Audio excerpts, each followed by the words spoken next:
Another day. Today is March 12th, 2026. And I know, and I'm marking the day because today happens to be my 61st birthday. And I guess you go, okay, well, another birthday, another time to go. And Lena, our guest tonight, and I were just talking before we started the show about birthdays and about like, what did you do today? Because I used to just love having that conversation and talking all the wonderful things, and remembering over the years. Like today, I've been remembering some of the birthdays that I've had over the years, and I can remember like a surprise birthday they did for me when I was 12 years old. I think I was getting ready, junior high or whatever it was, and I even remember my friend's name, and I don't remember most of my friends from elementary. His name was Grant Carden. And we went over to his house. The problem was it was like a surprise birthday, but all the kids that were at the birthday party were hiding in different places in the house, but they didn't know that they were supposed to say surprise. So they're all hiding. It was like, and I'm walking through the room and I'm looking at them all. I'm like, why are you guys like behind the sofa? Why are you behind the chair?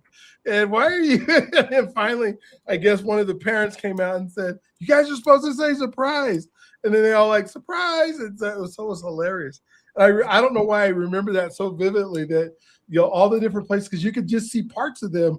And I'm like, why are you there? And they would just start laughing, and they didn't have a clue. So so funny. But Lena and I were talking about just the anticipation that you have the older you get of a birthday coming. I'm more excited about my life today than I've ever been. And I can't wait to have many, many more of these. But I don't know if that anticipation's there. And so that we'll talk about that for a little bit. But Lena is on today. She has become one of my favorite people to have conversations with, favorite people to talk to, and just learn from and grow from. Lena, I was was it Wendy that I was talking to yesterday? And you have been Wendy's coach. And so I was talking to her about all the things, and she had so much to say about you and what you've done for her and what you've helped in her life and how you've helped her grow her business and the things that she's able to do as a result of you. And I'm like, yep, that's her. Yep, that's her. Yep, that's her. So just so excited to have you on. Maybe you can introduce yourself a little bit and just tell people who you are, and then we can talk more about birthdays. And I think we have a couple of people that might even come in and talk with us a little bit. And so we'll just have some fun tonight. That sounds amazing. Well, first of all, thank you so much for having me here. And on your birthday, Dr. Brian, happy birthday. Thank you. So first things first, you have got to make a wish. You have got to make a wish, because I am in the business of making wishes come true. Oh, there we go. Okay. Okay, so you do that. And while I talk a little bit about what I do for people, you have to come up with a wish. Okay, you got it. So during my business hours, I help business owners, mainly business founders, make more money with less stress, less effort, and more fun. Mm-hmm. It's fascinating that so many business owners really have taken on this belief that in order to make more, you have to work more and preferably suffer more. Mm-hmm. And that is such a challenging belief. And I would even call it a limiting belief, because it doesn't serve us. Yeah. Right? Yeah. I had a conversation with a beautiful young entrepreneur today who was talking about starting a second business. Mm-hmm. And as we were talking through it, there was no passion in her voice. There was no drive. It felt so mechanical. And eventually I stopped and I said, why would you want it?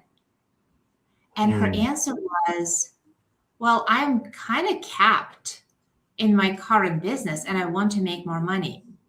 And I was like, wait, so do you feel like in order to make more, you have to keep starting additional businesses? Wow. And she goes, oh my God, I think I was thinking that. So our mindset as business owners work hard to make ends meet, have to be like that. Doesn't have to be like that.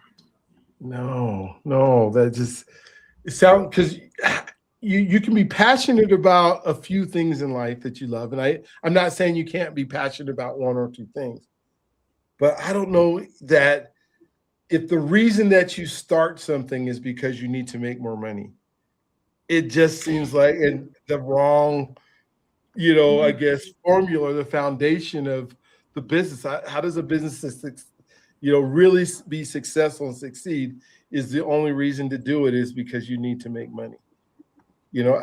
I guess it's possible a person who owns a laundromat just wants to make money, or do they want to be investors in real estate? That's their passion. I don't think that they're joyful about a laundromat or whatever it is. And then you think about the amount of time, hours, and effort that you would have to put into a second business, because you already run your first one. And most businesses that I know take a lot of time if you're doing them right at first. The startup portion of it is not like you just, unless you buy something that's already running, maybe from somebody who's been doing it for years and it's already got employees and staff and everybody else. Now it might not take a ton of your time, but for most things on a start, I don't know if I even call that a startup. That would be, I'm just buying an existing business. I'm not doing another business. Wow. So interesting thing too, if you think about it, it doesn't really equate, like volume doesn't create value. Yeah. Because how many people do you know? And like, maybe we can even think back to our childhood, right? Like, we all had friends whose mom and dad had multiple jobs. Remember how like dad would get home, get a bite to eat, and would go and like work second shift. So they had multiple jobs. But by no stretch of imagination, they were wealthy or abundant.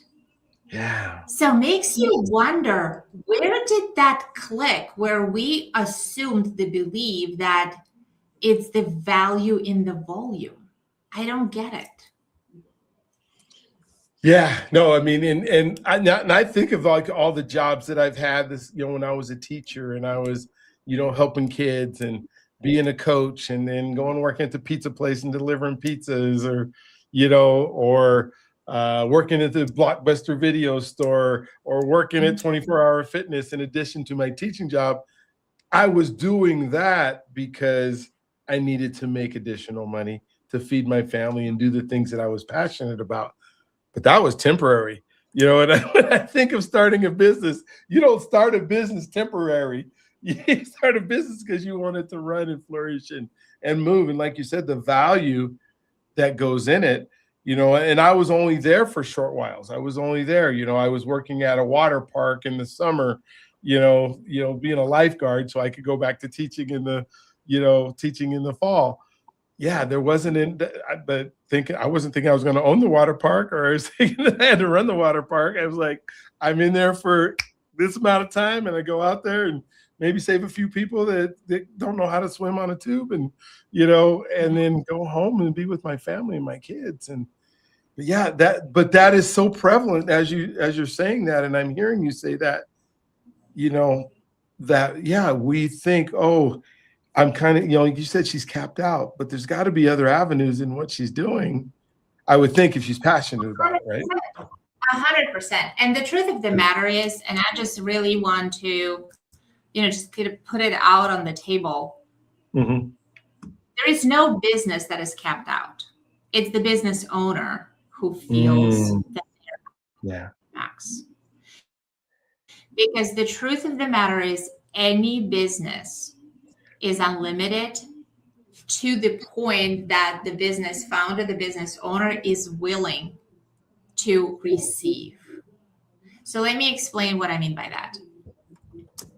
Everything is energy. I think at this point we all know, people talk about it all the time.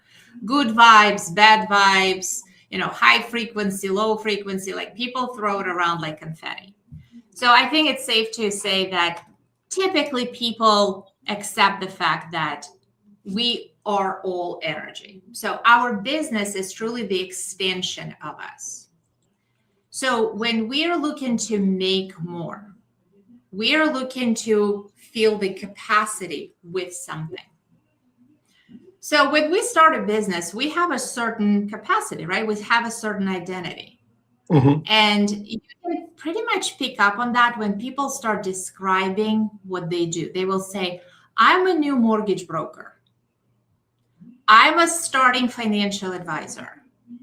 I'm an aspiring coach. They put like that little label that tells you that, well, I'm just like right out of the gate.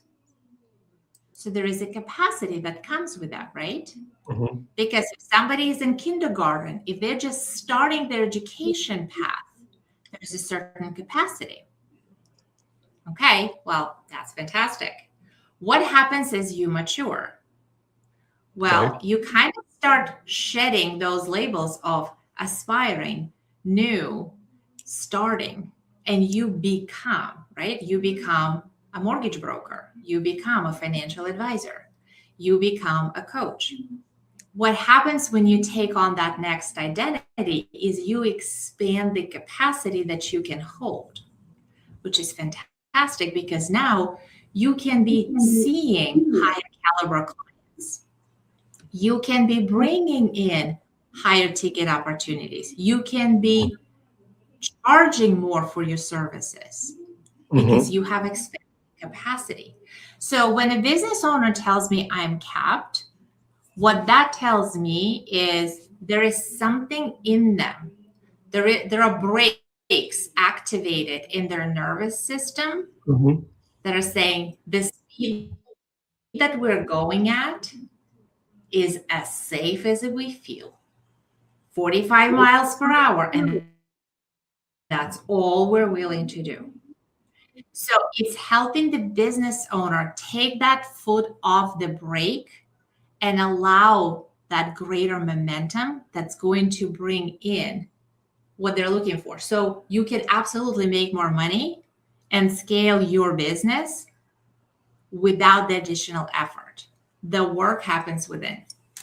Oh, that's so true.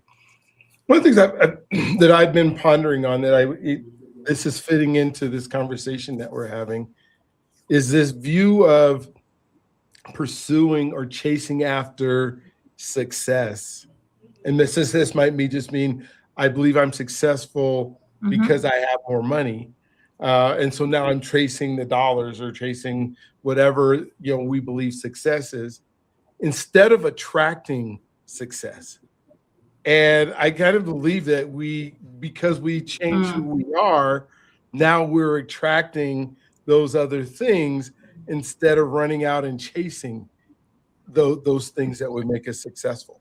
And I think that's maybe where we get caught up is let me change me and what I love to do and my passion and what the energy that I have around me.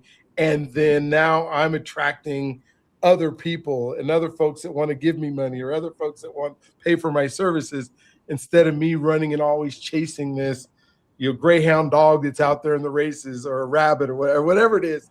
What's your thoughts on attracting versus chasing or pursuing?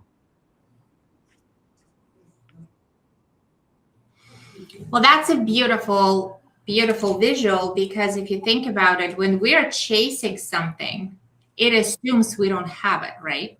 Mm-hmm. Like you're probably no longer chasing because you're happily married. Mm-hmm. You were chasing her when you didn't have her, right? In the nature, the predator is chasing the prey because it doesn't have it. So when we set the intention that we're chasing success, we admit that we're not successful. You would never chase what you have.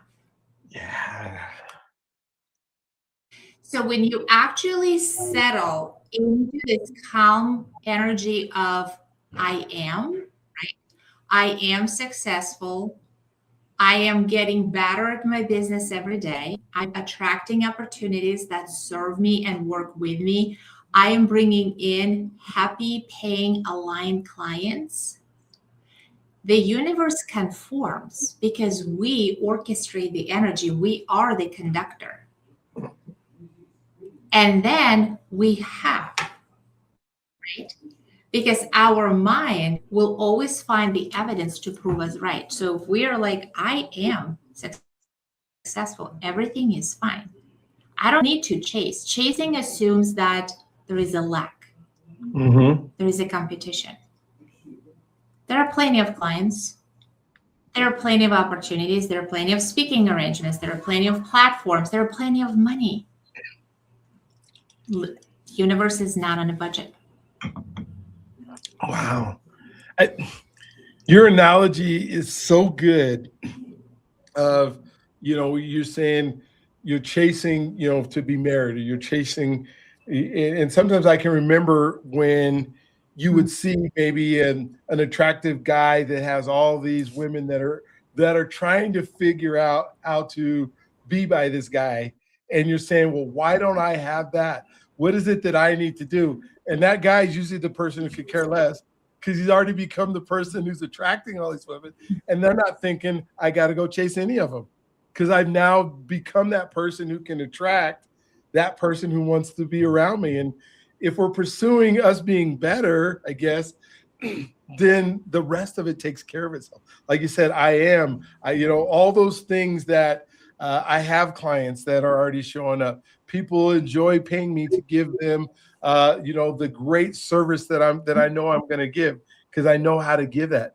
I'm not trying to figure out how to do all that. And I think so many people that I come across with, that I work with, that I'm talking to, are just feel like they're on that hamster wheel, trying, and then they just grabbing different things from the hamster wheel, hoping that it will stick, because somehow that's going to now make them what they need to make. And usually most of the time it's because they saw somebody else that had that thing, and they go, okay, what did that person do? Well, okay, I'm just going to go do that, but have no idea what they did up to that point to get there. You know what I mean?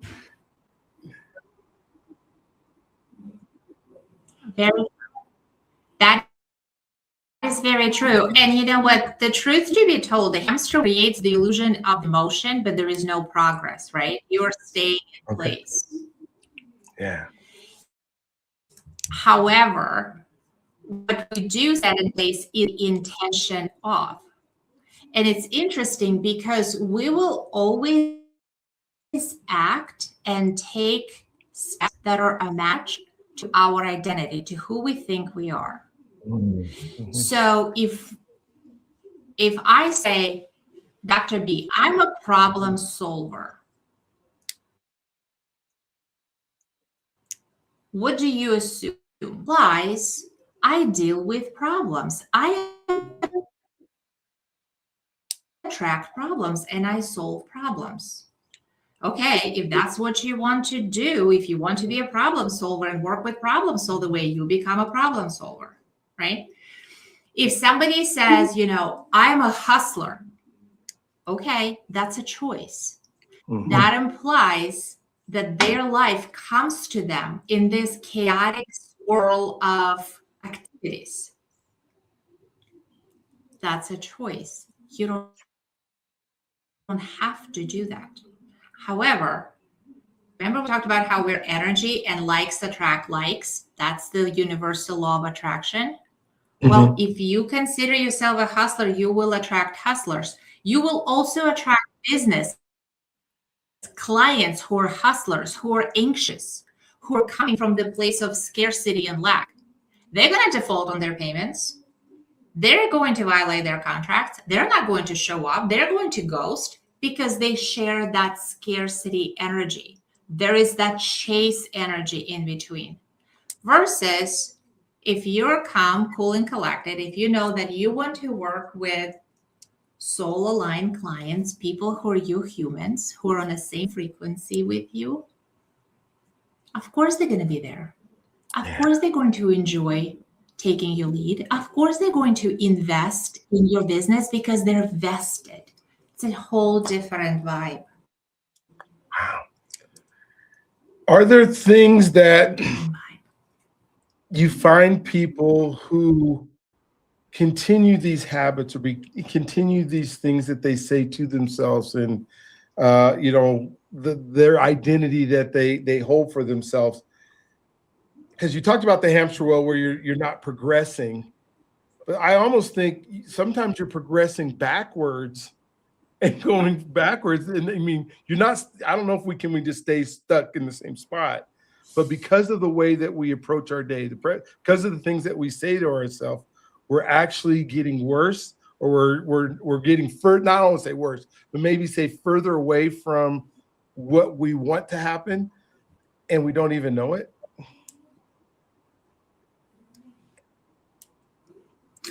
We're burning out. And when we're burning out and we're running on a hamster wheel and we're hustling and grinding, our focus is on what it is that we're missing. What is that lack of the revenue? What is that gap in the client flow? And again, by default, that's the law of attraction at work. Whatever we pay attention to, we get more of. That's how universe operates. It basically assumes that what you think about the most is what you want. So unfortunately, that hustle and grind calls in more of hustle and grind, and we get caught in this never-ending perpetual cycle of doom and gloom. What is interesting is when people kind of break that pattern, when they really step into who they are and what they would love to do, because let's be honest, it's never about money. It's about what you get to do when you have the freedom of. So when they actually step into that energy of imagine when, now I have freedom too. Even though they're burning less energy, they're spending less effort, they're usually getting greater ROI because they're getting greater ROE. There is a greater return on their energy. And everything is powered by energy. So ROE will power your ROI. Wow. That's so true. I think of the word, what you remind me is the word is atrophy, that you don't have to do anything.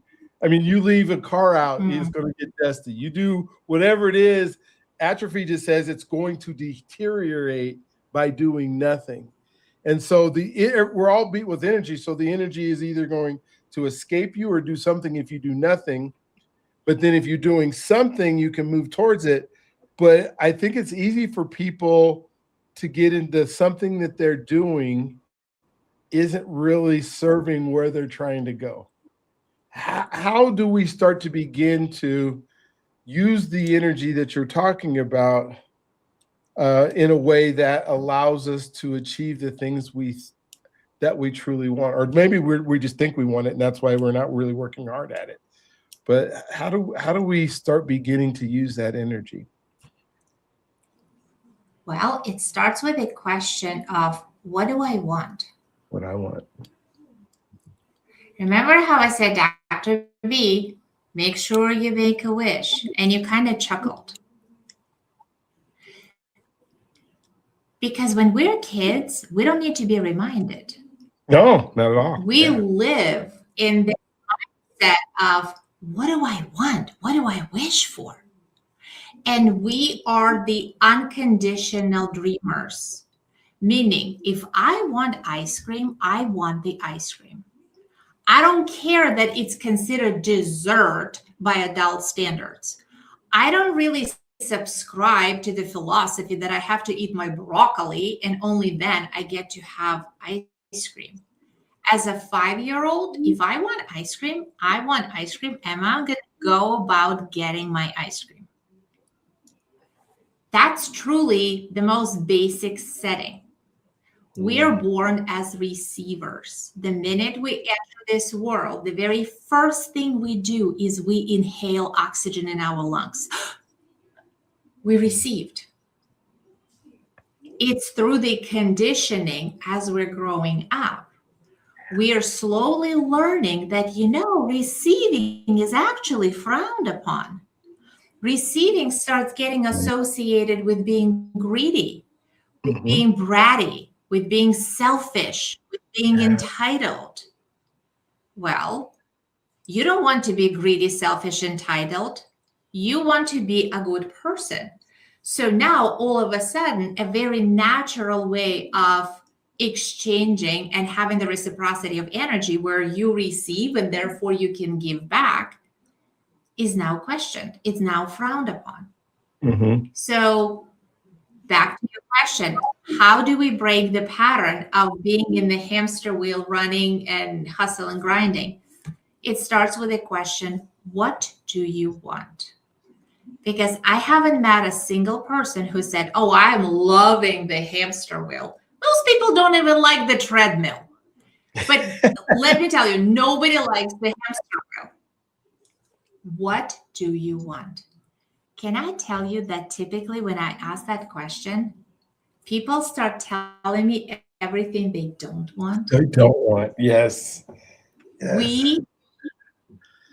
To your point of atrophy, we literally have this atrophy of our ability to dream, to wish, to want. Yeah. Well, how can you get something if you don't intentionally want it? Yeah. Yeah.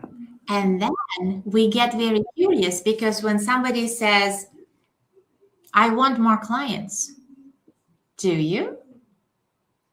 Do you really want more clients? Or are you actually saying that you would love to have more cash flow in your business so that you can have more time back with your family?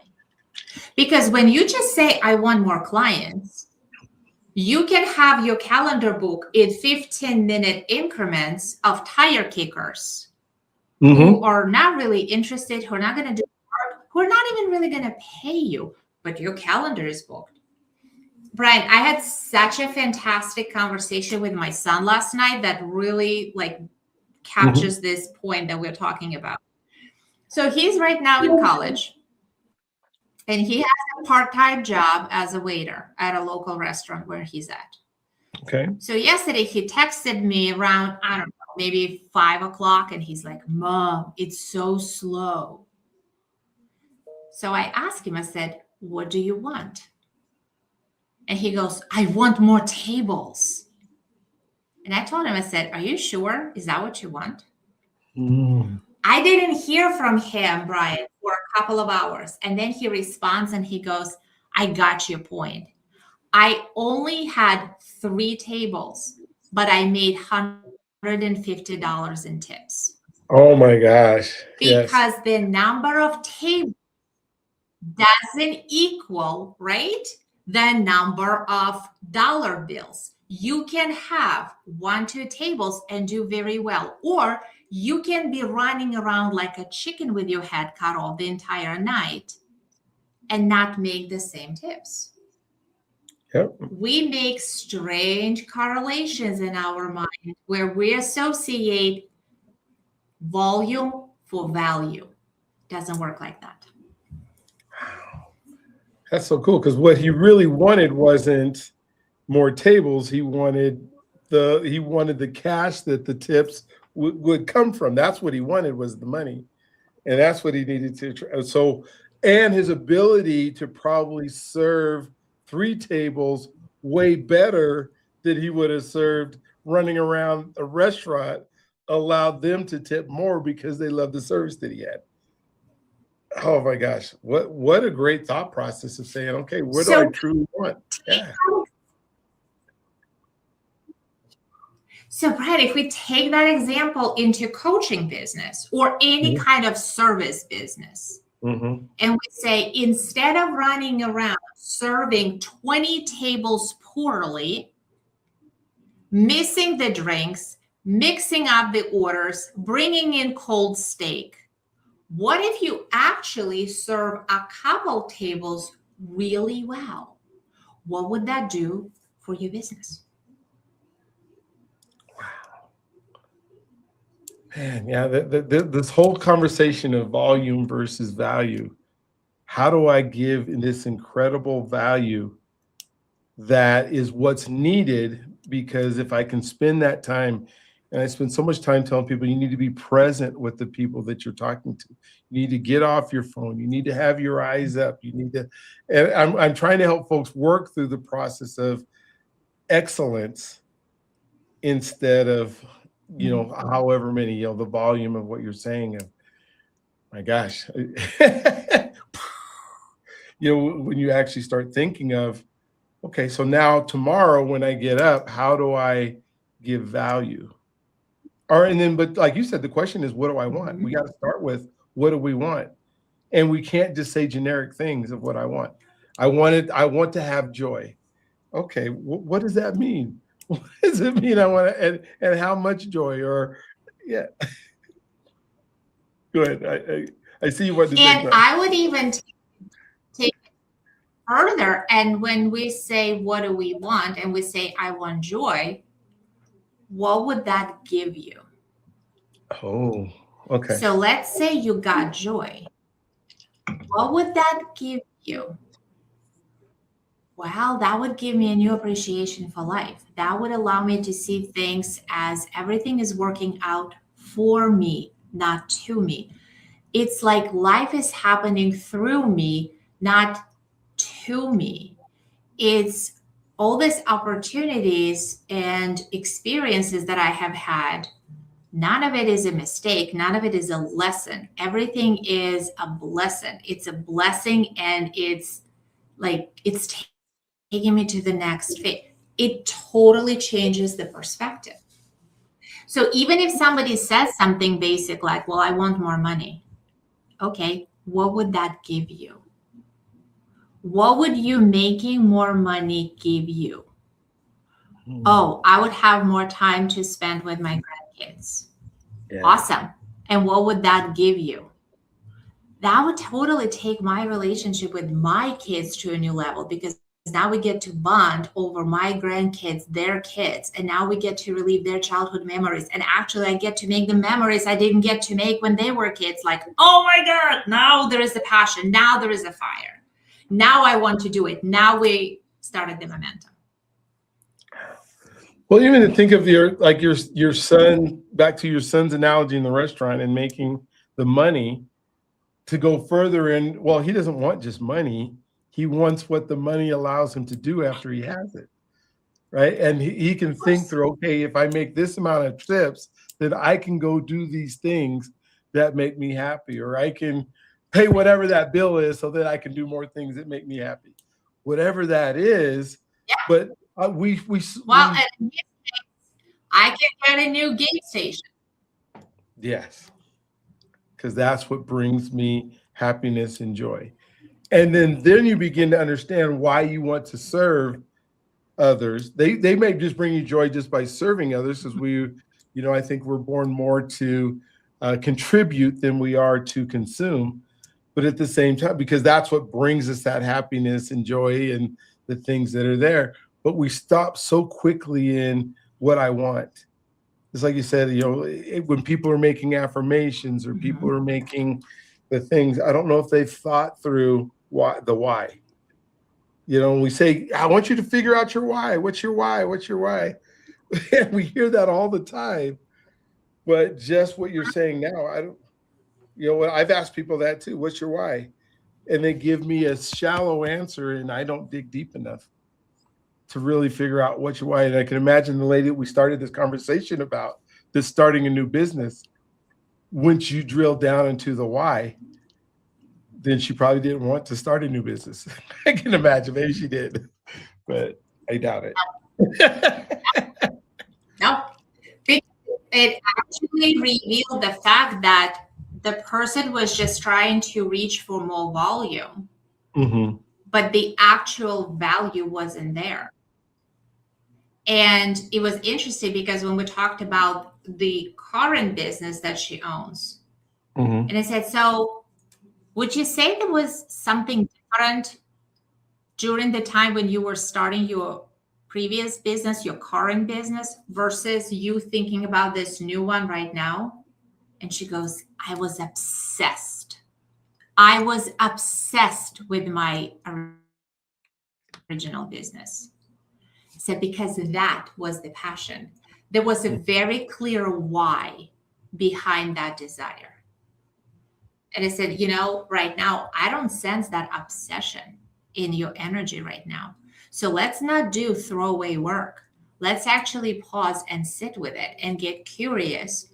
What is driving your decision to add another business to your plate? And that's when we discovered her saying, but I feel like I'm capped in my current business. Well, that is just a belief. It's not a fact. We know for a fact that we can shift a couple of mental blocks and that business will blossom without having to add something brand new to the team. So, Dr. Brian, what's your wish? It's your birthday. It's my birthday. Yes, it is. What are my wishes? And I was thinking about that this whole time. And one of the things even in my phone, I've written down some things that I wish, and I said maybe I can read some of it, because I'm thinking about what I'm trying to attract, and opportunities and relationships that will continue to earn me, because I'm trying to earn money because I want to make sure that I have a great rest of my life. And I said 100,000 a month by rendering unlimited value to others. I was not created to consume, but to contribute, to serve, and to impact lives. As a result, I track the right people who are happy and are willing to compensate me generously for the impact I help them create. That is my wish. It has been my wish for a while. And when you said that today, it immediately popped into my head. And like I said, I have it written down and I write it down and tell my Mr. Subconscious mind that make it work, make it happen, because I know it's there. I know I have the ability. And, just by saying that and thinking that, and that's drilled down pretty good. I was just thinking as you were talking, why do I want that to happen? And I think I say that in here, but at the same time, I can even drill it down further. Ultimately, it's because I have this amazing life that my family and I are able to do, and then I get to see the results of other people with those same lives, with lives that I've helped them curate. Because what I was super thinking about when we were talking about this lady, if you don't show up in her life today, right? She goes down that path. And the hours and the amount of time and the amount of energy to do something that's probably not going to work because she's not going to attract that business to be successful because she doesn't really want it to be successful. I mean, she does because she wants something totally different, but she doesn't want that. She doesn't want to go down that path to get it done.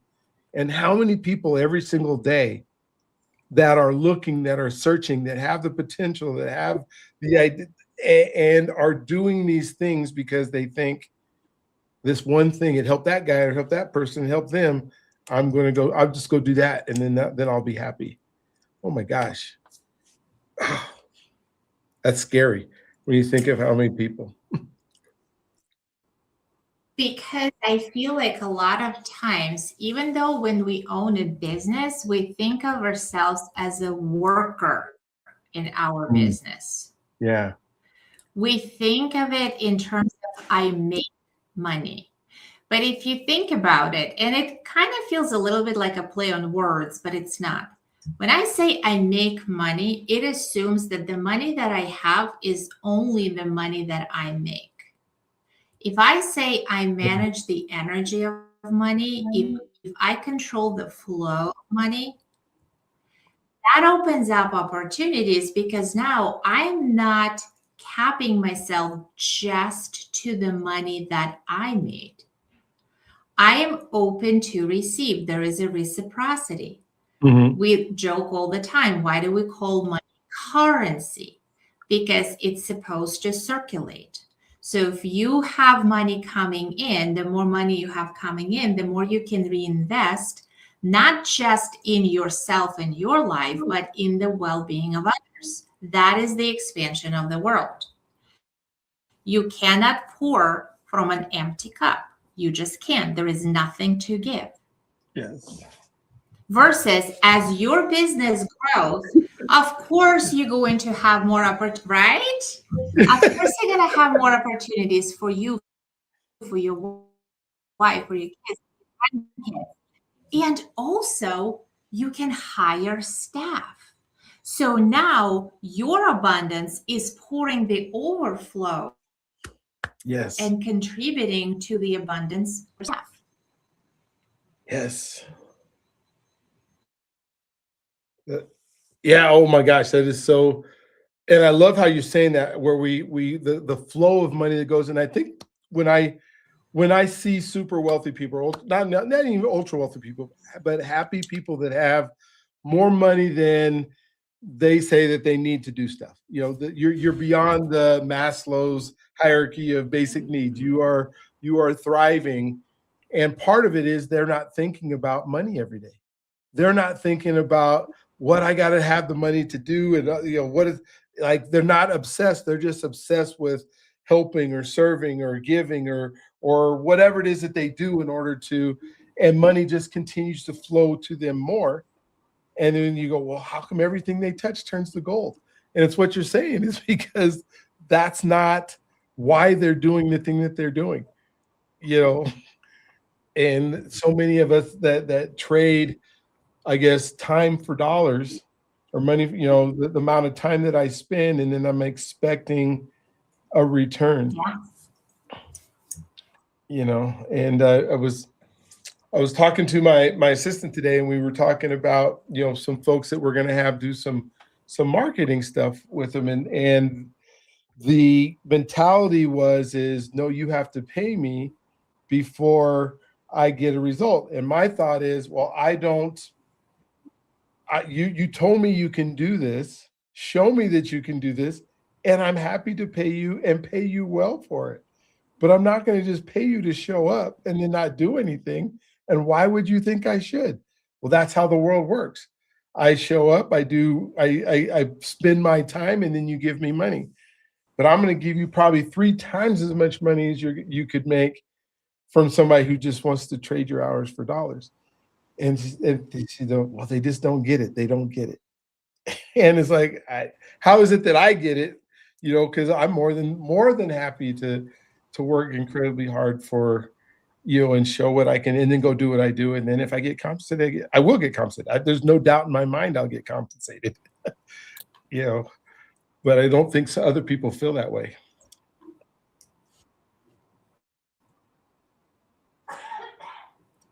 I also feel like a lot of times business comes down to such a transactional relationship. And in that transaction, we forget that the heart of the business is to serve, right? Every single one of us, whether we offer a service, a product, we are there to serve our customer. How do we serve them? By understanding if they have a problem or a need or a gap to which we believe we have a solution. So think of it this way. And I think this is why sales gets bad. Everybody's like, I don't want to be salesy. I'm like, I don't understand. I have never gone to the store to buy bread or produce or milk and heard a cashier or somebody, the person at the daily counter say, I don't want to be salesy. They assume that you're coming in because you don't have eggs, milk, or you want some lunch meat. And guess what? They have roasted turkey, so they have a solution to your need. Therefore, it's an act of service. What's happening in business is we're actually trying to collect the money before we not just even sliced the turkey breast for you, before we even had a chance to ask you, like, are you here for lunch meat, for cheese, or for tuna salad? We don't even stop to ask that. And that's why the relationship becomes so transactional. Yeah. How do we, as folks that know we're entrepreneurs and we know that there's that we're trying to serve, is there a process where we should think, I don't want to be transactional? And because we're so used to it, it's such a habit of ours in this world that we live in, of being thinking first, I got to make this sell before I create the relationship. How do we start to transition folks to think more relational than transactional? I think it's reminding ourselves that if we believe in our solution, Mm-hmm. we are literally going to emit the confidence that what I have is good. Mm-hmm. And there is no convincing then required, because the person on the receiving end will willingly step in and say, I want what you have. It's almost like, if you think about the first conversation that we had, Mm-hmm. you didn't have to like actively promote to me all of the different platforms that you have, the shows that you host, the virtual summits that you run. You basically talk about your world, and then you got very curious about what I did. Mm-hmm. And when I started talking about that, I'm a coach and I'm a speaker, and I love helping people shift their mindset so they can make more money easier. And then you said, oh, interestingly, well, how do you do that? Well, I help people learn how to use the power of the mind and use their own energy. Oh, fascinating. Well, you know what? I think my audience would love to learn more about it. They will? Dr. Brian, tell me what you mean, who's the audience? And then you told me about your show, and you told me about your podcast, and you told me about your virtual summits. You didn't have to sell me. Yeah. I was intrigued. I was drawn in because you gave me a chance to talk about my world, and then you helped me see how my world fits in with what you have with your world. Yeah. So I always say, it's usually the person who is unsure about the value and the transformation power of their product that will come across salesy. The more confident we are in the value and transformation of what we do, the less we will have the desperate energy to shove it down everybody's throat. Yeah. So right in that process. And I think of a lot of what I've been talking to folks about lately is subtraction. Like they have so many things that they're trying to do and so much clutter in all the things they do. And I'm like, you can't be successful trying to transact in all these different areas. What can we get rid of today? And back to your question, what do you want? Because all the things you're doing aren't going to get you what you want. It's too much. It's too, is that part of, when you're thinking through things, is what do I need to get rid? When you think of how you see a house that's so cluttered, you're like, I can't do it. How do I get rid of all this stuff? But yet we don't think that our lives and the things that we do in our lives are that cluttered or that full.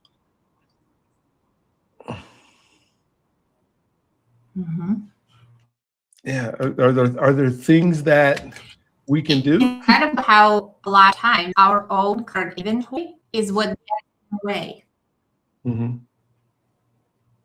Yeah. Yeah. Like I literally would ask anybody who is watching this, whether they're in a product business or service, and take a look. How many offers do you have? How many products do you sell? How many workshops you run? How many shows you host? And what's behind the volume?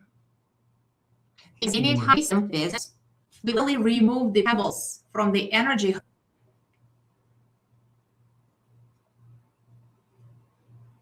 Yeah.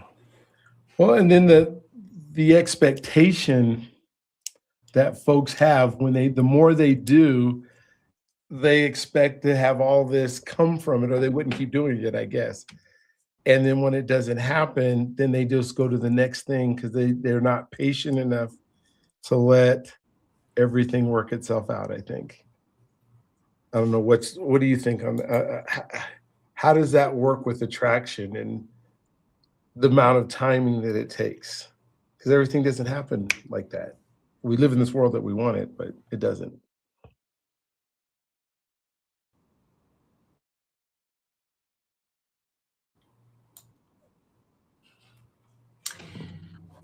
I would say the time when deep into the volume, when we create new offer after new offer after new offer, it's mainly because we feel we're missing.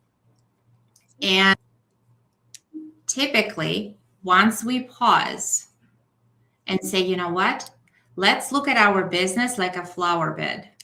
Mm-hmm. Yes, you planted some seeds and things started to grow. That's normal.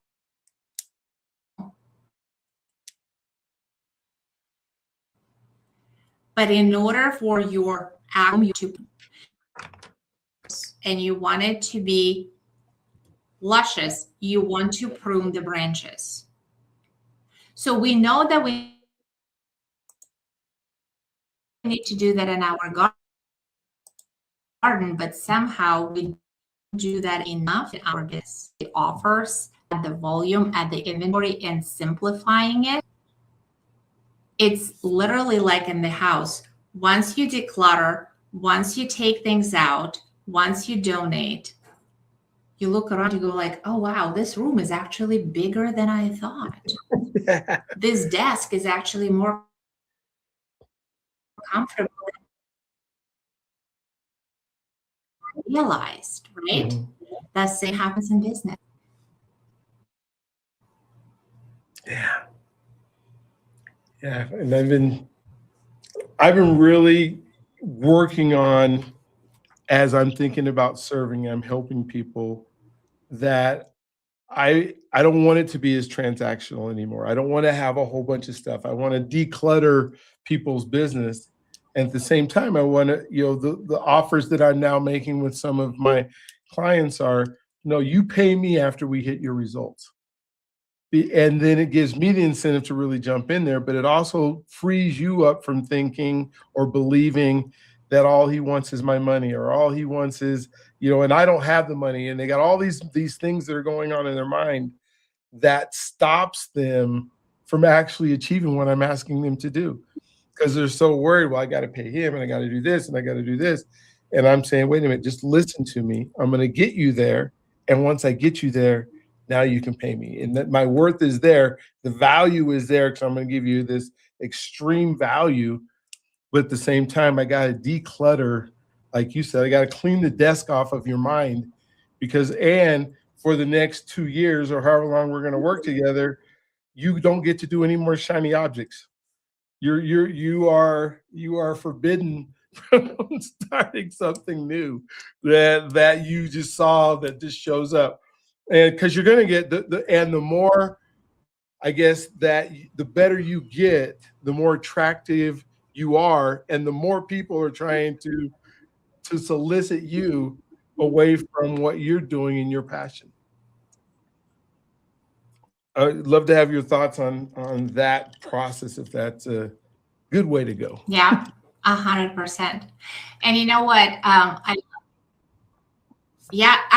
totally agree with you, Brian. And you know what? I usually equate the overstuffed businesses with, how you get a phone, and when it's a factory setting, it's actually not too bad. It's working pretty well. Mm-hmm. And then we start installing different apps. And this app and your Ticketmaster and shopping app and games, and slowly but surely the battery drains faster and the phone looks slower, because we are eating at a capacity. Things have a need. Once again, if we look at our businesses have we installed that we're not even using? How many products we're trying to peddle Wow. that we're not even in love with it? Like, to uninstall things that have served its purpose, which, by the way, doesn't mean that they're bad. I always talk about that when I first started coaching, I had my flagship offer that literally paid the mortgage, and all I was selling program. But you know what? Eventually, it was time for to be retired. It wasn't fitting anymore in the marketplace, in the dynamics, in the economy. That didn't make the program bad. It made it outdated. Mm-hmm. And just like we update our clothes and we change our wardrobe, I think there is time, and that's why it's planned. Then there is summer when it grows. Yes, there is fall when we collect the fruits of our labor, but then there should be winter in the business cycle, where you go through your business. Okay, what are we hiring? What are we recycling? Yeah. Oh my gosh. Well, I want to apologize for the folks who, if you're watching this live and the technology is, I think we're competing with all the folks that are doom scrolling at this time of the day or something, because there's so much good. And if you watch this in a new recording, it'll come together, because it's recording on her side, it's recording on my side, and it'll mesh together. So it will be fantastic if you watch it later, if you're struggling with the technology. Man, Lena, we have to talk again. We have to continue to have these conversations, because they're so important and they move the world. And an hour for you and me just goes by like that. And then what do we do? Where do we go from there? And so, I'm just going to do the commercial right now that says this next week. I told you it's already March 12th, 2026. So on 21st. We are going to have an event that's called Becoming Through Action. And Lena's going to be there, and she's going to be talking about some of these things. And the gems that you got today, that you'll get more of them there. So that's a commercial. Please sign up. Please come. Please check it out. Go to becomingthroughaction.live. Lena, if you have any other final thoughts that you would love to share with us tonight, I would love to hear them. I'm just hating that our technology isn't working the way that it should.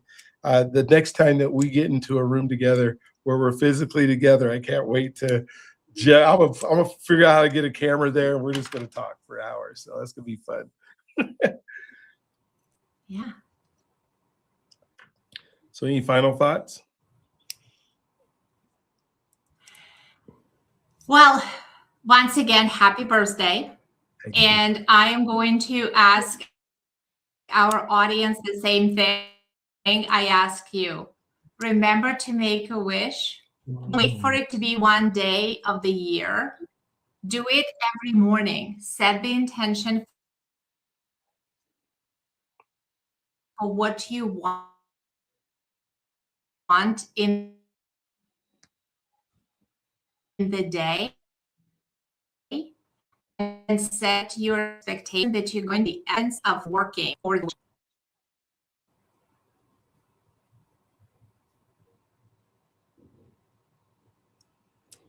I love it, love it, love it. I believe you said make sure you set your intention every day. What do you want every day? Which this has been an amazing, amazing broadcast. And thank you so much for being part of it. And we will have more, I promise you. So don't forget, your God's greatest gift loves you if you allow him to. And you are born for greatness. And we can't wait to see the greatness that's inside of you just ooze out on everybody. We'll talk to you on the next one.